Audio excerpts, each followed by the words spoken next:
was house-sitting for my grandfather one weekend. He was off on a trip to California with some old college friends, and I had the place to myself. Now, his house is out in quiet suburbs just outside Portland. Cozy, peaceful, the kind of place where nothing ever really happens. Or at least, that's what I thought. I was staying in the guest room. Same one I used to share with my cousin when we were kids. 2 twin beds, same creaky floors, same floral curtains that haven't been changed in decades. I picked the bed by the window. Before I settled in, I made a round of the house. Checked every door. Every window. Locked. Secure. It was still early, so I didn't sleep right away. Just laid there, phone in hand, scrolling through videos, texting a few friends, killing time. That's when I heard it. A voice. Soft, almost like a whisper. Hello?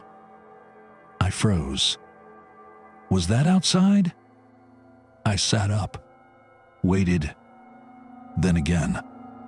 Hello? The woman's voice. Faint, but clear. Every few seconds, just that one word. I got up, crept into the hallway, and moved toward the front door. Slow steps. Barely breathing. No peephole but the dining room window gave me a clear view of the porch. I hedged toward the blinds, parted them just enough to see. And then, she was already looking at me. An older woman, standing motionless on the front steps, just staring, as if she knew I'd be watching. And then, again, that word, hello.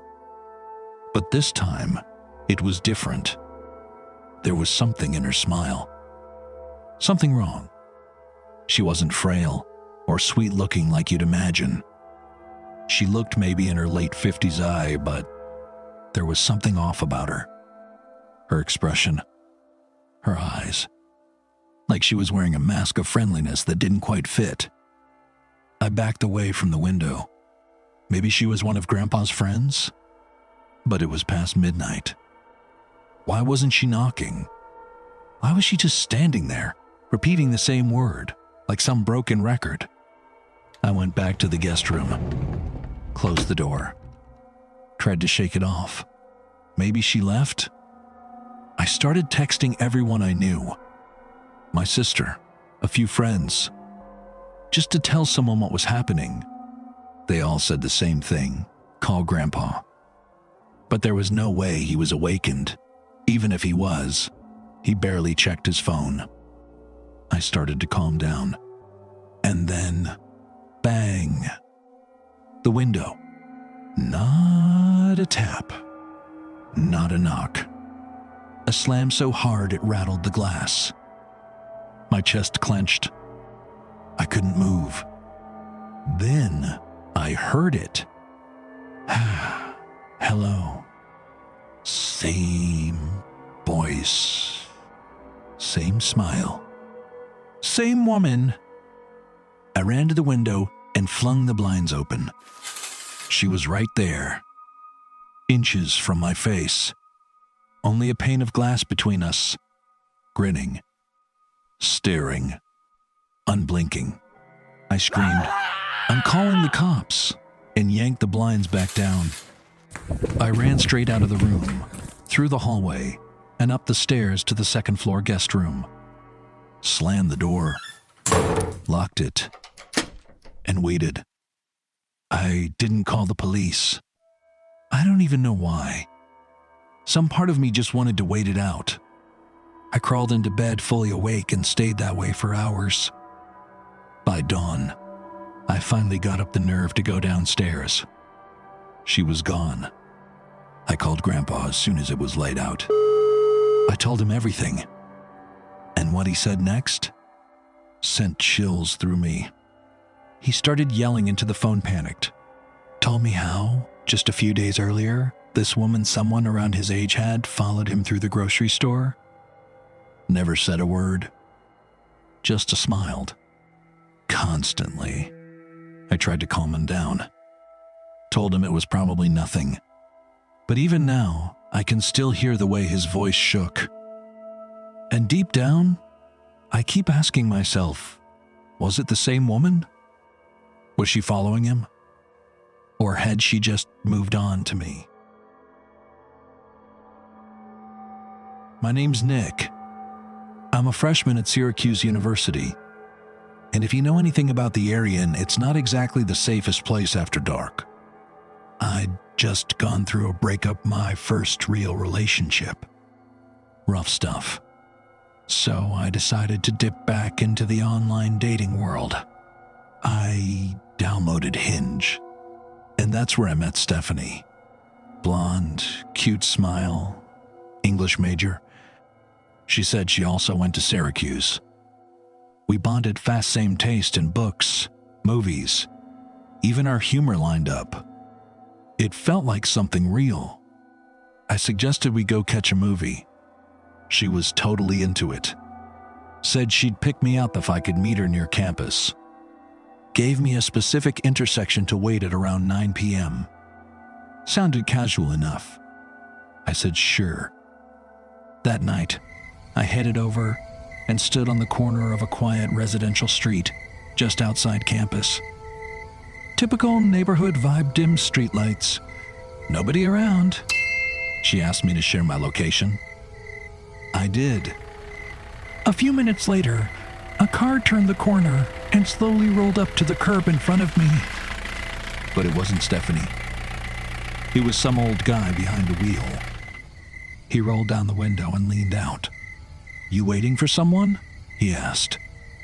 Weird question for a total stranger to ask, but I replied, "Yeah, I'm meeting someone." He goes, "You waiting for Stephanie?" Now my heart sank. "Yeah," I said, cautiously. "How do you know that?" He smiled almost too casually and said, "I'm her dad. She asked me to pick you up." Now listen, I might have just gotten out of a relationship, but I'm not stupid. He didn't look like anyone's dad, more like someone's creepy uncle. Easily in his 60s. So I asked, "Why didn't she tell me you'd be picking me up?" He said something about not trusting random guys meeting his daughter, so he wanted to check me out first. I didn't respond. Just stared at him for a second, turned around, and started walking fast in the opposite direction. He called out, "Hey! Hey!" like he was surprised I wasn't falling for it. But I've heard way too many horror stories. As I walked, I listened carefully. Heard his car rev up and start moving. I turned to look just in case. Thank God he drove away. Turned a corner and disappeared. I kept walking, trying to stay calm. But then there it was again. Same car. Parked with the lights off, a few blocks down. Windows tinted. Engine silent. I walked past without stopping, pretending like I didn't notice. That's when I got a text. It was from Stephanie. "Why didn't you get in the car with my dad?" I didn't respond. I just kept walking faster now. Every few seconds I looked back, just in case the car started moving. When I reached the next big intersection, I turned right, then sprinted toward campus. I didn't think I was being followed until I heard it. Footsteps. At first, I thought maybe I was just freaking myself out. But then, crunch. The sound of someone kicking a piece of broken glass. I ducked behind a parked van, held my breath, listened. The footsteps were getting closer.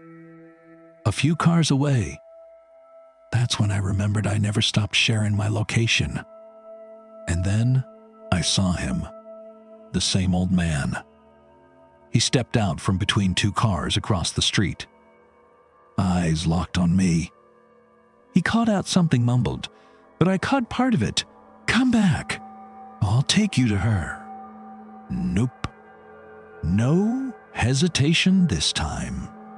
I ran. Hard. He didn't chase me. He couldn't. Too slow. I made it back to my dorm, heart racing. My roommate wasn't there, so I sat in the dark alone, trying to wrap my head around what just happened.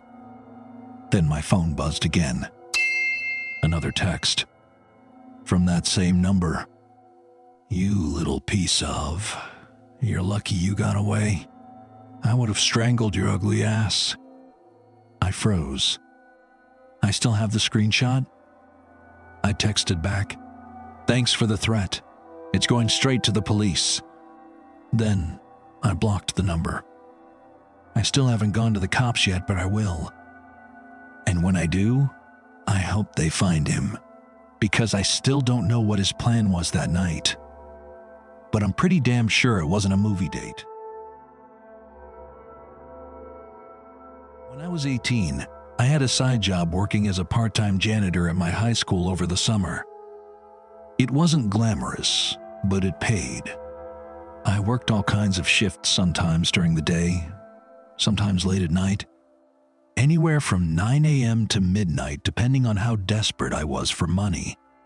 Usually, I'd end up locking up the building myself after the older janitors left. Now this was before they had cameras installed in every hallway. One night, one of my supervisors, Tom, had to leave early, which meant I was finishing the shift completely alone. He told me the same thing he always did: text me if you need anything. Then he was gone. Honestly, I loved being left alone. I'd usually do like half an hour of work, then sit on my phone or just sneak out early and still get paid for the full shift. I definitely pushed the limits. That night, Tom asked me to bring a bunch of extra seats left over from an assembly in the gym down to the basement storage room. Fine. Easy enough. I figured I'd do that and call it a night. I grabbed a stack of 6 chairs and headed down. The basement? Creepy. The lights were dim and flickered a bit. It felt less like part of a school and more like a warehouse basement.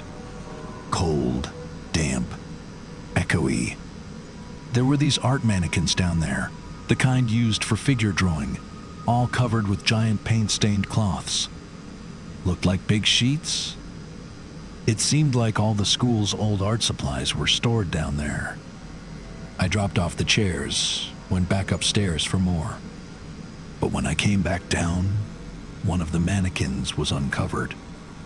The blanket that had been over it was now crumpled next to it on the floor, and I knew for a fact it was covered minutes earlier. It was one of the mannequins right up front. Immediately, my stomach dropped.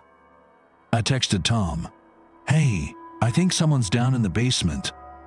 He replied, "What do you mean?" I said, "One of the art cloths was moved."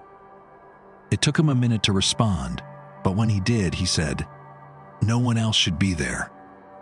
That's when I noticed something else. In the far corner of the room outside, the dim glow of the overhead lights, there was another cloth. This one was moving. Barely, but enough to notice. It looked like someone was hiding under it. Just sitting there. Still. I started inching toward it, slow, quiet. And when I was about 5 feet away, I saw it. There was someone under there. Moving. I turned and bolted. Ran back upstairs, slammed the basement door shut, and locked it. I texted Tom again. "There's someone under a cloth down there." He replied, "Call the cops." But I didn't want to. I asked him to just come back. He'd only left like 10 minutes ago. But he wouldn't. He told me to be a man and go deal with it. So stupidly, I opened the basement door again and went back down. Only this time, the cloth was on the floor. Flat. Whoever wore whatever had been under it was gone. I looked around in silence. And that's when I heard it. Playing. A loud metallic thud directly above me. I looked up and saw dents forming in the air vent, like someone was crawling through it. And then it stopped, right above me. Bang! Bang! Like they were trying to break through the vent floor. At that point, I was done. I ran straight up the stairs, locked the school, and left. I didn't go back. The next day, I told Tom a partial truth. Said I thought I saw someone in the basement, but when I went back, they were gone. He didn't press. It was my last week on the job anyway, so I figured not my problem anymore. But I still wonder what would have happened if I hadn't looked up.